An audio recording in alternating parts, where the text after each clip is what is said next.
عربی میں حدیث ہے، عربی میں جو الفاظ استعمال ہوئے ان الفاظ کا معنی، ان کی سمجھ حاصل کرنا بھی ہمارے لیے ضروری ہے۔ تو عربی زبان میں ہاتھ کہتے ہیں یدن کو، یا ہاتھ کو کہتے ہیں یدن، ہاتھ کو کیا کہتے ہیں یدن۔ اور ایک لفظ استعمال ہوا ذرا، کہ دائیں ہاتھ کو بائیں ذرا پر رکھنے کا حکم دیا جاتا۔ تو یہ سمجھیں کہ یہ ہماری کوہنی سے لے کر درمیانی انگلی تک یہ مکمل جو ہے اس کو عربی میں ذرا کہتے ہیں۔ کیا کہتے ہیں؟ کوہنی سے لے کر مکمل درمیانی انگلی کے کنارے سرے تک اس مکمل کو ذرا کہتے ہیں۔ اور یہ جو ہمارا سامنے ہاتھ ہے اس کو یدن کہتے ہیں۔ اور اب اس جو ہمارا ہاتھ ہے اس کے ایک ایک عضو کے الگ الگ نام ہیں، انگلی سے لے کر باقی اعضاء تک، خنصر، بنصر، وسطی، سبابہ، ابہام، ظاہر الکف، باطن الکف، رسغن، ساعدن، مرفقن، عضدن، کتفن، یہ الگ الگ نام ہیں اعضاء۔ اب ہم نے دیکھنا کہ دائیں ہاتھ کو بائیں ذرا پر رکھنے کا حکم دیا جاتا، تو اس حدیث کو ہم پڑھ کے تو اس کا مطلب کیا سمجھے کہ دائیں ہاتھ کو بائیں ذرا پر رکھنے کا حکم دیا جاتا۔ اب میری طرف دیکھیں ذرا، میں نے دائیں ہاتھ کو یہاں رکھ لیا، یہاں رکھ لیا، کیا دائیں ہاتھ کو بائیں ذرا پر رکھ لیا کہ نہیں؟ رکھ لیا۔ اگر میں نے یہاں رکھ لیا تو بائیں ذرا پر آ گیا کہ نہیں؟ آ گیا۔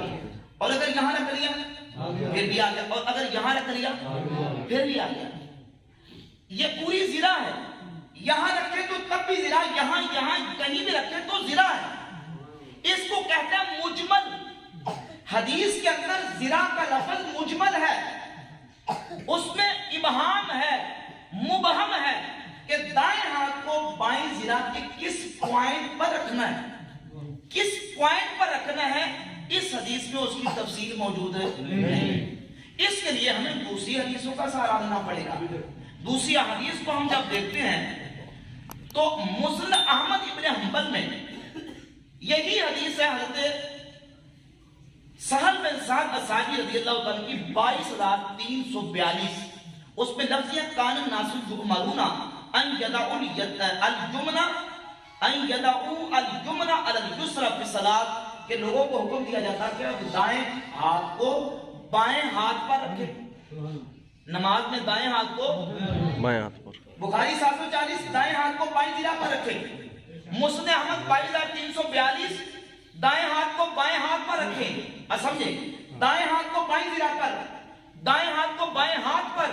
اور تیسری حدیث سنن نسائی کی 885 اور صحیح مسلم میں 890 نمبر حدیث ہے، موبائل بند کر دیں۔ صحیح مسلم میں 896 نمبر حدیث ہے، حضرت وائل ابن حجر فرماتے ہیں وَدَعَ يَدَهُ الْيُمْنَى عَلَى الْيُسْرَى، کہ نبی کریم علیہ السلام نے اپنے دائیں ہاتھ کو بائیں ہاتھ پر رکھا، دائیں ہاتھ کو بائیں ہاتھ پر رکھا۔ اور یہ صحیح بخاری ہے۔ صحیح بخاری میں ایک اور حدیث ہے مولا علی رضی اللہ تعالیٰ عنہ سے، 1198 نمبر حدیث ہے۔ یہ آپ کو ہو سکتا ہے کسی اپلیکیشن یا کسی ایپ سے نہ مل سکے، میرے پاس اللہ کے فضل و کرم سے اصل کتاب ہے، 1198 نمبر حدیث۔ اور اس حدیث سے اوپر امام بخاری نے رحمۃ اللہ علیہ تعلیقاً اس روایت کو لے کے جو کہ مصنف ابن ابی شیبہ میں صحیح سند کے ساتھ وہ حدیث موجود ہے، یہ صحیح بخاری ہے۔ اور 1198 نمبر حدیث اس سے اوپر تعلیقاً امام بخاری لے کے وَوَضَعَ عَلِيٌّ رضی اللہ تعالیٰ عنہ کفہ علی رسغ الایسر، حضرت مولا علی نے جب نماز پڑھی تو مولا علی نماز میں اپنے دائیں ہاتھ کو بائیں گٹ پر رکھتے تھے، دائیں ہاتھ کو بائیں گٹ پر، پنجابی میں ہم گٹ کہتے ہیں اور اردو میں اس کو گٹا کہتے ہیں، اور جس کو ہم گٹا کہتے ہیں اردو میں اس کو ٹکنا کہتے ہیں۔ اردو پنجابی ساتھ بتانی پڑتی ہے نا، وہ کہنا وہ جی اس کو گٹ کہتے ہیں اپنا، یہ گٹ، اس کو ہم گٹ بھی کہتے ہیں اور گٹا، یہ اس میں اردو میں کیا ہے، بولے کیا ہے، پنجابی میں گٹ کہتے ہیں۔ اور یہ جو گٹا جس کو پنجابی میں کہتے ہیں یہ کیا ہے، تو مولا علی دائیں ہاتھ کو بائیں گٹے پر، ٹھیک ہے نا، رکھ دیتے تھے۔ اب یہ حدیث صحیح بخاری میں 1198 نمبر حدیث سے اوپر تعلیق بیان ہے۔ کتنی حدیثیں ہو گئی؟ 4 ہو گئی۔ اچھا اب ایک اور ساتھ ملا لیں اور آخری سمجھے ملا لیں ساتھ۔ وہ حدیث ہے سنن نسائی میں 885، اور بعض نسخے آج کل ایک ایپ ہے غیر مقلدین کی بنی ہوئی، اسلام 360 ایپ، اسلام 360 ایپ، اس میں یہ غالباً تقریباً 890 نمبر ہے۔ یہ حدیث وہی ہے لیکن صرف نمبر کا فرق ہے۔ اسلام 360 ایپ آپ یوں کیا ہے، اس میں یہ 890 نمبر۔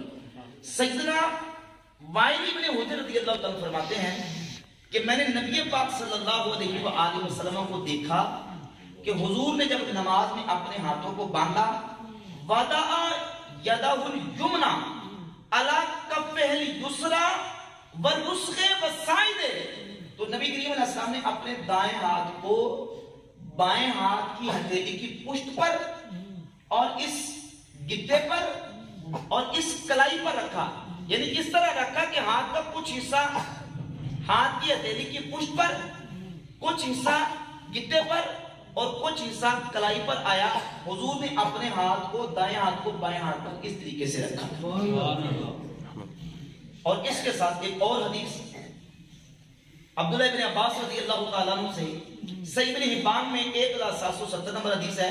عبداللہ ابن عباس رضی اللہ تعالیٰ فرماتے ہیں کہ نبی پاک علیہ السلام کی ذات اقدس کی طرف سے ہمیں حکم دیا، حضور نے فرمایا کہ امرنا ان نؤخر سحورنا ونعجل فطرنا، کہ ہم انبیاء کا گروہ ہمیں حکم دیا گیا ہے کہ ہم اپنی سحری کو اس میں تاخیر کریں اور افطار کرنے میں جلدی کریں، وَأَن نُمْسِكَ بِأَيْمَانِنَا عَلَى شِمَائِلِنَا فِي صَلَاتِنَا، اور اپنے دائیں ہاتھ کے ساتھ بائیں ہاتھ کو نماز میں پکڑیں۔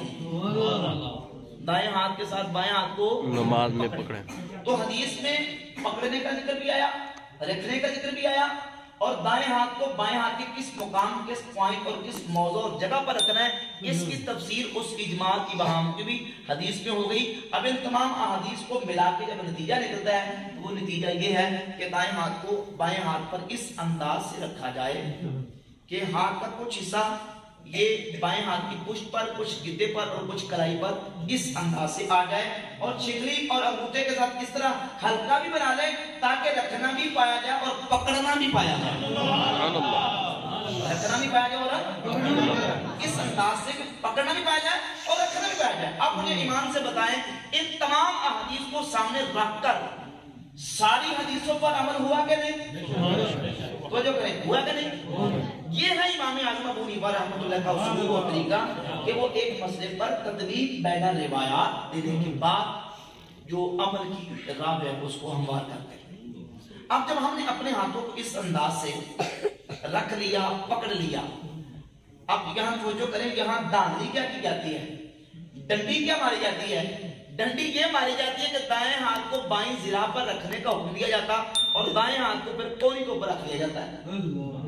یہ سراسر داندلی ہے۔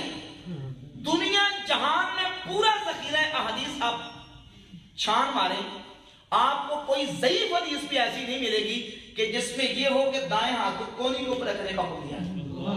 کوئی ایک حدیث بھی ایسی کوہنی پر رکھنے کا یا کوہنی کو پکڑنے کا حکم دیا، کوئی ایک ضعیف حدیث بھی ایسی موجود نہیں ہے کہ صرف اور صرف جو ہے وہ ایک چار بازی کر کے داندلی کر کے باقی جو احادیث ہے ان سے پہلو تہی کی جاتی ہے اور باقی احادیث اور روایات کو چھوڑنے کی کوشش کی جاتی ہے۔ جب ہم تمام روایت اور حدیث کو لے کے جمع کرتے ہیں تو اللہ کے فضل و کرم سے نتیجہ یہی نکلتا ہے کہ ہاتھوں کو اس طریقے سے باندھا جائے۔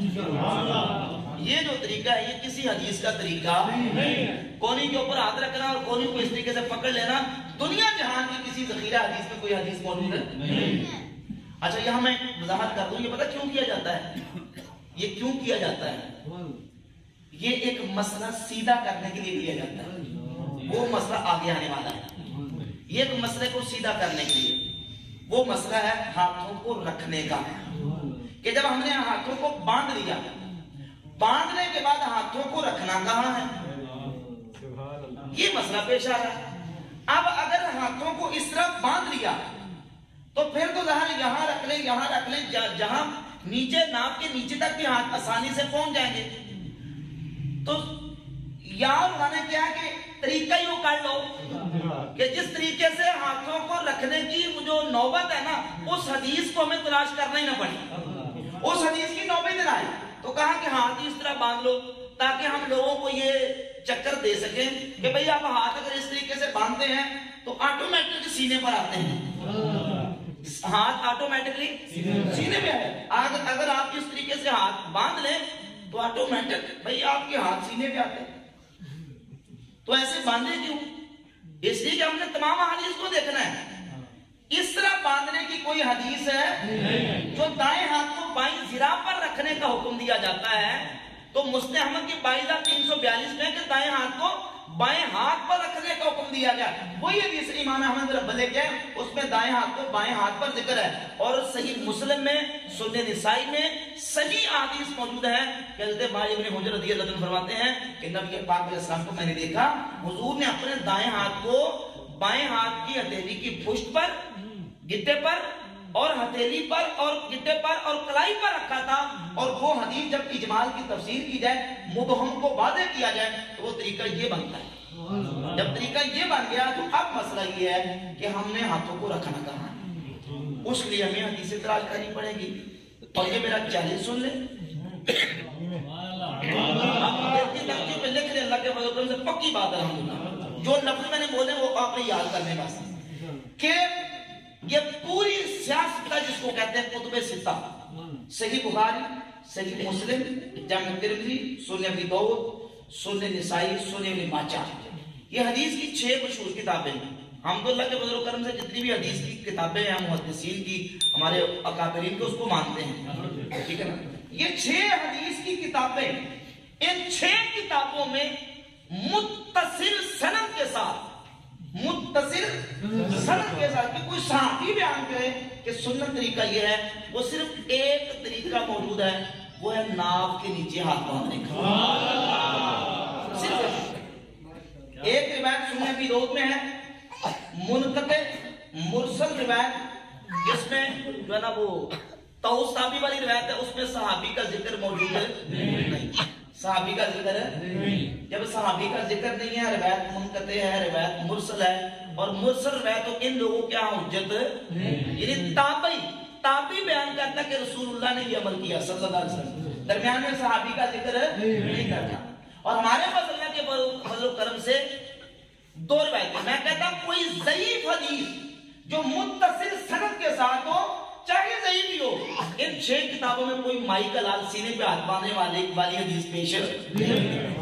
صرف ایک طریقہ ہے اور وہ طریقہ ہے مولا علی اور حضرت ابو ہریرہ رضی اللہ تعالی عنہما سے مروی حدیث کہ نبی پاک صلی اللہ علیہ وآلہ وسلم کی سنت یہ ہے کہ دائیں ہاتھ کو بائیں ہاتھ پر ناف کے نیچے باندھا جائے. دائیں ہاتھ کو بائیں ہاتھ پر ناف کے نیچے باندھا جائے. اب اس میں ایک راوی ہے عبدالرحمن میرے ساتھ اس کو فجرہ کرتے ہیں تو ہمارے ہاں یہ روایت امام اعظم ابو حنیفہ رحمت اللہ تعالی کی ذات اقدس جو ہمارے مجتہد ہیں جن کے ہم مقلد ہیں ان کے ہاں یہ روایت دلائل کی روشنی میں اور اپنے تمام تر اصول اور ضوابط کی روشنی میں انہوں نے اس روایت کو ترجیح دی ہے اور اس روایت کو ترجیح دے کہ انہوں نے اس پر عمل کرنے کا حکم دیا اور خود اس پر عمل کیا. پھر تابعین تبع تابعین کے اقوال اور آثار موجود ہیں کہ نماز میں جب ہاتھ باندھے جائیں گے تو ناف کے نیچے ہاتھ باندھنا سنت ہے. یہ سنن ابی داؤد میں 2 سندوں کے ساتھ سیدنا ابو ہریرہ رضی اللہ تعالی عنہ سے اور حضرت سیدنا مولا علی رضی اللہ تعالی عنہ سے یہ حدیث سنن ابی داؤد میں 756 اور 758 یہ 2 حدیثیں موجود ہیں. اب بات سمجھ آ گئی نا روایات کو حدیث کو تطبیق دے کے نتیجہ دے کے ہم الحمدللہ عمل کرنے کو کہتے ہیں.